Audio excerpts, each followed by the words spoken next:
Bismillahirrahmanirrahim. Dibenci itu memang sakit. Namun sayangnya kamu tidak bisa menghindarinya. Karena sekeras apapun kamu berusaha untuk tetap disukai, pada akhirnya tetap saja akan ada orang yang membenci. Percaya atau tidak, itu merupakan bagian dari rencana Allah. Bahkan sudah jadi ketetapan Allah. Karena Allah menciptakan sesuatu itu berpasangan. Jadi di mana ada yang menyukai, di situ jugalah akan ada yang membenci. Mungkin kamu sudah terbiasa akan hal ini. Karena kamu sudah pernah dibenci. Kamu pernah dihina. Bahkan pernah juga direndahkan. Dan sampai saat ini, kamu masih bisa bertahan. Namun percayalah, ada situasi yang lebih buruk dari ini. Yaitu ketika orang-orang yang menghinamu, justru dia punya alasan kuat untuk bisa benar-benar merendahkanmu. Meski kamu tidak berbuat salah, tapi tuduhan mereka terhadapmu didasari alasan yang sangat kuat, tidak terbantahkan. Dan kamu tidak berdaya untuk melakukan pembelaan. Orang-orang mulai menjatuhkanmu dengan kata-kata menyakitkan. Dan kamu merasa kehilangan harga diri. Orang-orang yang dulu memuji kamu, kini mulai menghinakan. Orang-orang yang dulu dekat, kini mulai menjauh. Sampai kamu merasa berada dalam kegelapan tanpa teman. Bahkan, orang-orang yang kamu cintai mulai kehilangan kepercayaan. Disitulah kamu merasa berada di titik paling rendah. Inilah situasi yang akan membuat kamu sendiri berharap untuk bisa menghilang. Kamu menginginkan untuk bisa dilupakan. Kamu ingin orang-orang tidak ingat tentang keberadaan dirimu. Tidak ingat bahwa kamu pernah ada di muka bumi ini. Nah, jika suatu saat nanti kamu berada pada situasi ini, atau mungkin saat ini kamu memang sedang mengalaminya, maka bertahanlah. Karena sebentar lagi Allah akan mulai menjalankan rencananya dan akan mengakhiri penderitaanmu, kesedihanmu, menggantinya dengan sesuatu yang lebih baik. Percayalah. Karena situasi ini sudah Allah jelaskan dalam Al-Quran. Dan ternyata inilah kondisi yang dulu pernah menimpa perempuan terbaik sepanjang masa, Siti Maryam. Dia adalah perempuan yang paling dimanja oleh Allah.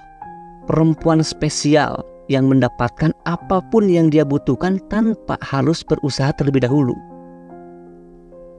Dalam Quran Surat Ali Imran ayat ke-37, Allah pun menjelaskan tentang hal ini. Setiap kali Nabi Zakaria masuk menemuinya di mihrab, dia dapati makanan di sisinya.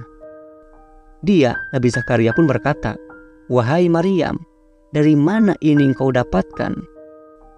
Dia, Maryam, menjawab, "Huwa min indillah," itu dari Allah. Bahkan, buah-buahan yang dia dapat itu tidak berasal dari daerah tempat dia tinggal. Buah yang dia makan itu tidak ada pada musimnya. Allah memberikannya bahkan sebelum Maryam meminta. Bahkan diantar langsung dari langit. Namun, apa yang terjadi berikutnya? Tiba-tiba, malaikat pun datang kepadanya dan berkata, "Ya Maryam, innallaha yubashshiruki bikalimatin minhu, ismuhul Masihu Isa bin Maryam." Wahai Maryam, sesungguhnya Allah menyampaikan kabar gembira kepadamu tentang sebuah kalimat darinya, yaitu seorang anak namanya Al-Masih Isa putra Maryam. Maryam pun bingung dan dia pun bertanya, "Rabbi, anna yakunu li waladu walam yamsasni bashar?" Ya Tuhanku, bagaimana mungkin aku akan mempunyai anak, padahal tidak ada seorang laki-laki pun yang menyentuhku? Allah pun menjawab, qala kadzalikillahu yakhluqu ma yasha'u idza qada amran fa innama yaqulu lahu kun fayakun. Demikianlah Allah menciptakan apa yang Dia kehendaki. Apabila Dia hendak menetapkan sesuatu, Dia hanya berkata kepadanya, jadilah, maka jadilah sesuatu itu. Jadi, kedatangan malaikat pada saat itu hanyalah sebatas menyampaikan informasi, bukan untuk bernegosiasi. Jadi sekeras apapun Siti Maryam menolak, keputusan Allah memang sudah dibuat bahwa Maryam akan tetap punya anak. Siti Maryam pun kembali berharap kepada Allah agar ini semua tidak terjadi. Kenapa? Karena di dalam pikirannya, jika hal ini benar-benar terjadi, masyarakat yang awalnya menilai Maryam sebagai perempuan religius, perempuan yang senantiasa beribadah, bahkan perempuan suci yang tumbuh dalam pengasuhan Nabi Zakaria, pada akhirnya masyarakat akan memandang Maryam sebagai perempuan hina dan rendahan. Rasa sakit dari hinaan, cacian, tuduhan keji atas sesuatu yang tidak pernah dia lakukan akan terasa lebih menyakitkan. Kenapa? Karena Maryam tidak akan pernah mampu untuk mengklarifikasikannya. Karena sekeras apapun Maryam melakukan pembelaan, masyarakat tidak akan mempercayainya. Kenapa? Karena bukti adanya bayi yang lahir dari rahimnya itu tidak terbantahkan. Bagi seorang muslim, kehormatan lebih berharga daripada kehidupan. Apalagi bagi perempuan suci seperti Siti Maryam. Maka daripada hidup dalam kehinaan, Maryam pun lebih mengharapkan kematian. Dia berharap mati ketika melahirkan. Ya laitani mittu qabla hadza. Alangkah lebih baik aku mati saja sebelum ini. Tidak ada sebuah ayat dalam Al-Quran yang menceritakan seseorang berharap sangat ingin mati, kecuali peristiwa Maryam ini. Dialah gambaran bagaimana beratnya rasa sakit yang sedang dihadapi. Sakit secara fisik karena melahirkan, sakit juga secara psikologis karena harus dihadapkan pada berbagai macam tekanan, cacian, hinaan dari masyarakat, ujaran kebencian. Itulah yang membuatnya berharap ingin mati. Nabi mengajarkan kepada kita untuk tidak putus asa, apalagi sampai mengharapkan kematian. Tapi Siti Maryam justru meminta kepada Allah sebuah kematian. Kenapa? Karena situasi yang dihadapi sangatlah berat. Situasi yang sedang dihadapi tidak masuk akal. Hinaan yang dihadapi lebih buruk daripada kematian. Saking buruknya kondisi pada saat itu, Siti Maryam tidak hanya meminta kematian, bahkan dia pun meminta hal yang lebih buruk lagi. Wa kuntu nasyan mansiyan. Jadikanlah aku seseorang yang tidak diperhatikan dan dilupakan. Maryam berharap dia tidak ingin ada orang yang mencarinya. Dia berharap orang-orang mengabaikannya. Dia berharap untuk dilupakan dalam ingatan semua orang.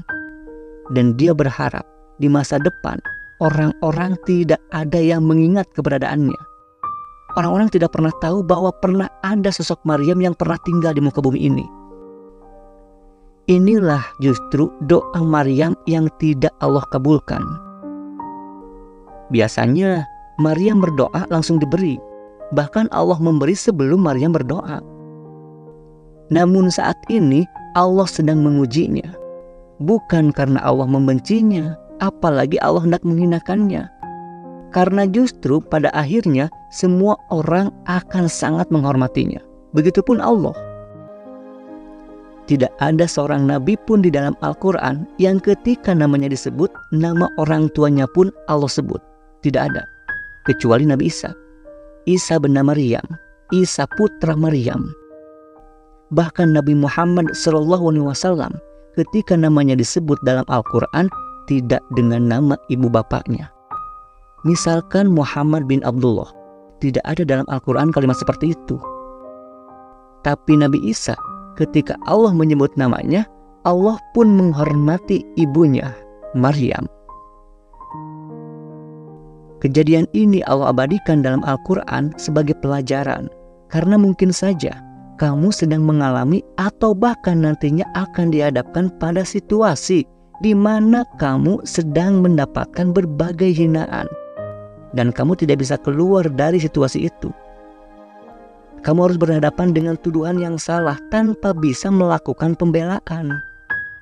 Atau kamu dihadapkan pada kesalahan yang kamu buat di masa lalu, sehingga kamu merasakan rasa sakit karena dibenci, sakit karena dihina, sakit karena direndahkan, sampai kamu berharap untuk dilupakan. Kamu berharap seolah-olah menghilang saja dari muka bumi ini. Nah, jika kamu ada di posisi itu, ingatlah kisah Maryam. Ingatlah bagaimana dia bertahan.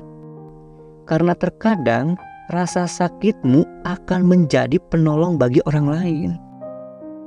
Buktinya, melalui kesakitan Maryam, maka setiap perempuan yang dihina, setiap perempuan yang mendapat tuduhan salah, setiap perempuan yang direndahkan, perempuan yang berharap ingin mati, perempuan yang berharap ingin dilupakan, perempuan yang berharap agar dihilangkan dari ingatan semua orang, mereka mampu bangkit karena terinspirasi, termotivasi untuk bertahan dari kisahnya Maryam. Maka jika kamu mampu bertahan, selain Allah akan mengangkat dan meninggikan derajatmu, maka derajat Maryam pun akan semakin terangkat.